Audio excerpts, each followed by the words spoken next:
नमस्कार। आज संसद में ऑपरेशन सिंदूर पर चर्चा शुरू हुई और इस वक्त भी लोकसभा में चर्चा चल रही है, कल भी जारी रहेगी। आज चर्चा की शुरुआत रक्षा मंत्री राजनाथ सिंह ने की। रक्षा मंत्री राजनाथ सिंह ने कहा कि ऑपरेशन सिंदूर पाकिस्तान में मौजूद टेरर के अड्डों को नेस्तनाबूद करने के मकसद से किया गया था। हमारी फौज ने लक्ष्य को बिना किसी नुकसान के हासिल कर लिया। पाकिस्तान ने मिस एडवेंचर किया, उसकी सजा पाकिस्तान को दी गई।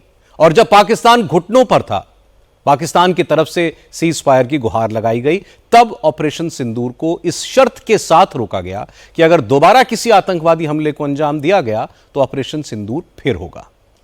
चूंकि विपक्ष की तरफ से बार बार यह सवाल पूछा जा रहा था कि ऑपरेशन सिंदूर के दौरान हमारी सेना को कितना नुकसान हुआ, हमारे कितने फाइटर जेट गिरे, इस पर रक्षा मंत्री राजनाथ सिंह ने कहा कि यह सवाल ही गलत है। जब कोई स्टूडेंट पूरे नंबरों के साथ एग्जाम में पास हो तो यह नहीं पूछा जाता कि एग्जाम के दौरान उसकी पेंसिल टूट गई थी या पेन खो गया था। विपक्ष की तरफ से बार बार अमेरिकन प्रेसिडेंट डोनाल्ड ट्रंप के बयान का हवाला दिया गया और पूछा गया कि सरकार ने अमेरिका के दबाव में सीज फायर क्यों किया।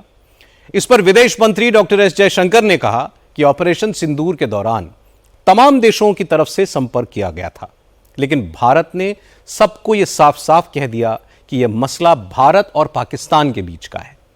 इस मामले में भारत को किसी मीडिएशन की जरूरत नहीं है। एस जयशंकर ने कहा कि जहां तक प्रेसिडेंट ट्रंप के बयानों का सवाल है तो वो पूरी रिस्पॉन्सिबिलिटी के साथ ये बताना चाहते हैं कि 22 अप्रैल के आतंकवादी हमले के बाद प्रेसिडेंट ट्रंप ने भारत के साथ संवेदना और सॉलिडारिटी व्यक्त करने के लिए प्रधानमंत्री नरेंद्र मोदी से बात की थी। इसके बाद दूसरी बार ट्रंप ने 17 जून को प्रधानमंत्री मोदी को उस वक्त फोन किया जब वो G7 समिट में हिस्सा लेने के लिए कनाडा गए थे। 22 अप्रैल और 17 जून के बीच ट्रंप की मोदी से कोई बात नहीं हुई। मतलब जब बात ही नहीं हुई तो मीडिएशन और ट्रेड डील के प्रेशर में सीज फायर की बात ही कहां से आ जाती है। आज ऑपरेशन सिंदूर के दौरान विपक्ष की तरफ से क्या क्या सवाल उठाए गए, सरकार की तरफ से क्या क्या जवाब दिए गए, ये सब मैं आपको बताऊंगा आज की बात में। लेकिन पहले यह बता दूं कि आज विपक्ष की तरफ से बार बार यह कहा गया कि पहलगाम हमले का बदला लेने के लिए ऑपरेशन सिंदूर लॉन्च किया गया था, लेकिन अब तक उन दहशतगर्दों के बारे में सरकार ने कोई जानकारी नहीं दी जिन्होंने पहलगाम के हमले को अंजाम दिया था। लेकिन आज जब पार्लियामेंट में इस मुद्दे पर बहस शुरू हुई, उससे पहले ही यह खबर आ गई कि हमारी सिक्योरिटी फोर्सेज ने कश्मीर में 3 आतंकवादियों को मार गिराया है और मारे गए आतंकवादियों में वो हैवान भी शामिल है जिन्होंने 22 अप्रैल को पहलगाम में 26 निर्दोष लोगों की जान ली थी। कश्मीर में श्रीनगर से करीब 20 किलोमीटर दूर दाची गांव के जंगलों में सुरक्षा बलों के साथ मुठभेड़ में 3 आतंकवादी आज मारे गए और पता लगा है कि मारे गए आतंकवादी पहलगाम हमले के मुजरिम हो सकते हैं। सिक्योरिटी फोर्सेज इन आतंकवादियों की आइडेंटिटी कंफर्म करने की कोशिश कर रही हैं। जिस वक्त ये 3 दहशतगर्द मारे गए, उसी वक्त लोकसभा में ऑपरेशन सिंदूर पर चर्चा शुरू हुई। चर्चा की शुरुआत रक्षा मंत्री राजनाथ सिंह ने की। उन्होंने ऑपरेशन सिंदूर के बारे में डिटेल में सदन को जानकारी दी। रक्षा मंत्री ने बताया कि पहलगाम के बेहद क्रूर आतंकवादी हमले का बदला लेने के लिए भारत ने 7 मई को किस लक्ष्य के साथ ऑपरेशन सिंदूर शुरू किया था और हमारी आर्म्ड फोर्सेस कितने प्रिसिशन के साथ सिर्फ 22 मिनट में आतंकवादियों के 9 ठिकानों को तबाह करने में कामयाब हुई। इस हमले में 100 से ज्यादा आतंकवादी मारे गए। राजनाथ सिंह ने साफ साफ कहा कि ऑपरेशन सिंदूर का मकसद पाकिस्तान के साथ युद्ध बिल्कुल नहीं था। ऑपरेशन सिंदूर पर कांग्रेस की तरफ से सबसे पहले लोकसभा में पार्टी के डिप्टी लीडर गौरव गोगोई बोले।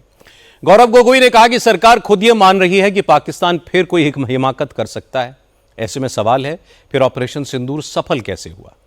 गौरव गोगोई ने कहा कि मोदी सरकार तो सर्जिकल स्ट्राइक और बालाकोट स्ट्राइक के बाद भी यही कह रही थी कि आतंकवादियों का सफाया कर दिया गया है, पाकिस्तान को सबक सिखा दिया है। फिर पहलगाम का हमला कैसे हुआ, इंटेलिजेंस फेलियर की जिम्मेदारी कौन लेगा। गौरव गोगोई ने कहा कि ट्रंप कहते हैं उन्होंने सीज फायर कराया, ट्रंप दावा कर रहे हैं हमारे फाइटर जेट गिरे। इसलिए सरकार बताए सीज फायर क्यों किया, युद्ध क्यों रोका और हमारी फौज को कितना नुकसान हुआ। अपेक्षा बहुत की थी कि पहलगाम का उजागर होगा। आदरणीय गृह मंत्री नैतिक जिम्मेवारी लेंगे, राष्ट्रीय सुरक्षा सलाहकार नैतिक जिम्मेवारी लेंगे। क्या वो 2016 के बाद क्या उन्होंने ये नहीं कहा कि हम घुस के मारेंगे और पाकिस्तान को आज वो उनका जो भी टेररिस्ट इंफ्रास्ट्रक्चर है उसको खत्म कर देंगे?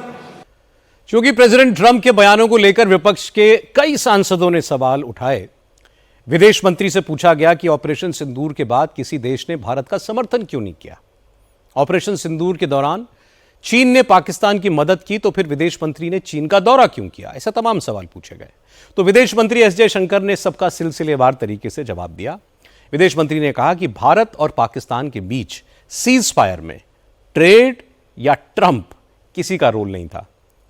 ट्रंप और प्रधानमंत्री मोदी के बीच 22 अप्रैल से लेकर 17 जून के दौरान कोई बात नहीं हुई। डॉक्टर एस जयशंकर ने बताया कि जब 9 मई की रात अमेरिका के उपराष्ट्रपति जेडी वैंस ने प्रधानमंत्री को कॉल करके पाकिस्तान के एक बड़े अटैक की चेतावनी दी, तो प्रधानमंत्री ने भी कह दिया था कि अगर पाकिस्तान ऐसी हिमाकत करेगा तो उसको इसकी बहुत भारी कीमत चुकानी पड़ेगी। जयशंकर ने कहा कि प्रधानमंत्री ने जेडी वैंस से जो कहा उसके सबूत दुनिया ने पाकिस्तान के तबाह हुए एयरबेसेस की सैटेलाइट तस्वीरों के रूप में देखे हैं। During this period, there was, when the operations were on, when the conflict, when the activities were on, operation is still continuing. Operation Sindoor पर चर्चा के बीच एक इंटरेस्टिंग खबर यह आई कि कांग्रेस ने पूर्व विदेश मंत्री शशि थरूर को चर्चा में हिस्सा लेने से मना कर दिया। शशि थरूर का नाम कांग्रेस के स्पीकर्स की लिस्ट में नहीं था, जबकि शशि थरूर यूपीए की सरकार में विदेश राज्य मंत्री रह चुके हैं, फॉरेन अफेयर्स के एक्सपर्ट हैं। ऑपरेशन सिंदूर के बाद भारत की तरफ से जो 7 डेलीगेशंस दुनिया के 33 देशों में गए, उनमें अमेरिका गए डेलीगेशन का नेतृत्व शशि थरूर ने किया था। जब से शशि थरूर ने ऑपरेशन सिंदूर का समर्थन किया, दुनिया के तमाम देशों में जाकर ऑपरेशन सिंदूर पर भारत का पक्ष रखा, उसके बाद से शशि थरूर कांग्रेस हाईकमान की नजरों में खटकने लगे हैं। और अब तो हालत यह है कि कांग्रेस की केरल यूनिट ने शशि थरूर को पार्टी के प्रोग्राम्स में न बुलाने का ऐलान कर दिया है। इसलिए अगर आज शशि थरूर को कांग्रेस ने बोलने का मौका नहीं दिया तो इसमें कोई आश्चर्य नहीं होना चाहिए। वैसे आज लोकसभा में ऑपरेशन सिंदूर पर चर्चा 2 घंटे लेट शुरू हुई, क्योंकि विपक्ष ने यह शर्त रख दी कि सरकार पहले यह भरोसा दे कि ऑपरेशन सिंदूर पर चर्चा के बाद बिहार में वोटर लिस्ट के इंटेंसिव रिवीजन पर बहस कराई जाएगी, तब जाकर आज की चर्चा शुरू होगी। इस मांग को लेकर आज संसद के दोनों सदनों में जोरदार हंगामा हुआ। ऑपोजिशन के तमाम एमपीज वेल में आ गए और एसआईआर पर चर्चा कराने की मांग करने लगे, जिसके बाद सदन की कार्रवाई रोकनी पड़ी। इसके बाद सदन के बाहर भी विपक्ष ने एसआईआर के खिलाफ प्रोटेस्ट किया, एसआईआर को वापस लेने के नारे लगाए। इस वक्त लोकसभा में असदुद्दीन ओवैसी ऑपरेशन सिंदूर पर बोल रहे हैं। आपको सीधे लोकसभा लेकर चलते हैं। कितनी ऊपर आसमानों पर भारत की हिफाजत कर रहे हैं, वो नेवी का सिपाही जो समंदर में खड़ा हुआ है, उसको यह नहीं मालूम हो रहा है कि मेरा प्रधानमंत्री ऐलान नहीं किया, एक गोरे ने ऐलान किया। बड़ा ये आपके कैसा होगा ये? मैडम, मेरा सवाल हुकूमत से यह भी है कि हम कोई एडवर्सेरियल कंट्री नहीं है अमेरिका के लिए, हम दोस्त हैं, स्ट्रेटेजिक रिलेशनशिप है। क्या क्या एग्रीमेंट हमने साइन नहीं किया, तो क्या ये दोस्ती निभा रहे हैं? अब बात बांके बिहारी मंदिर कॉरिडोर को लेकर चल रहे विवाद की। योगी आदित्यनाथ की सरकार ने श्री बांके बिहारी जी मंदिर ट्रस्ट बनाने का जो अध्यादेश जारी किया था, उसे लेकर आज सुप्रीम कोर्ट में सुनवाई हुई। इस ऑर्डिनेंस के जरिए मंदिर की सारी व्यवस्था और मैनेजमेंट सरकार की तरफ से बनाए गए ट्रस्ट के हाथ में चली जाएगी। इसी अध्यादेश को मंदिर की मैनेजमेंट कमेटी और सेवायतों ने सुप्रीम कोर्ट में चैलेंज किया है। आज इस केस में जस्टिस सूर्यकांत और जस्टिस जयमाल्या बागची की डबल बेंच ने सुनवाई की। मैनेजमेंट कमेटी की तरफ से सीनियर एडवोकेट कपिल सिब्बल ने दलीलें दी। सिब्बल ने कहा कि बांके बिहारी मंदिर प्राइवेट टेंपल है, ये प्राइवेट प्रॉपर्टी है, सरकार एक निजी मंदिर का मैनेजमेंट अपने हाथ में कैसे ले सकती है। मुंबई से आज एक बहुत दर्दनाक खबर आई। मुंबई में सड़क के गड्ढे की वजह से एक व्यक्ति की मौत हो गई। ये एक्सीडेंट पवई में जोगेश्वरी विक्रोली लिंक रोड पर हुआ। लालू गंगाराम कामले अपनी स्कूटी पर अंधेरी से विक्रोली की तरफ जा रहे थे। सड़क पर बारिश का पानी जमा था, बारिश का मौसम था, सड़कों पर गड्ढों में भी पानी भर गया था और इसी गड्ढे में लालू कामले की स्कूटी गिर गई। डिसबैलेंस होकर लालू कामले भी सड़क पर गिर गए। पीछे से एक डंपर आ रहा था, उसने कामले को कुचल दिया। मौके पर ही उनकी जान चली गई। पवई पुलिस ने इस मामले में डंपर के ड्राइवर को अरेस्ट कर लिया है।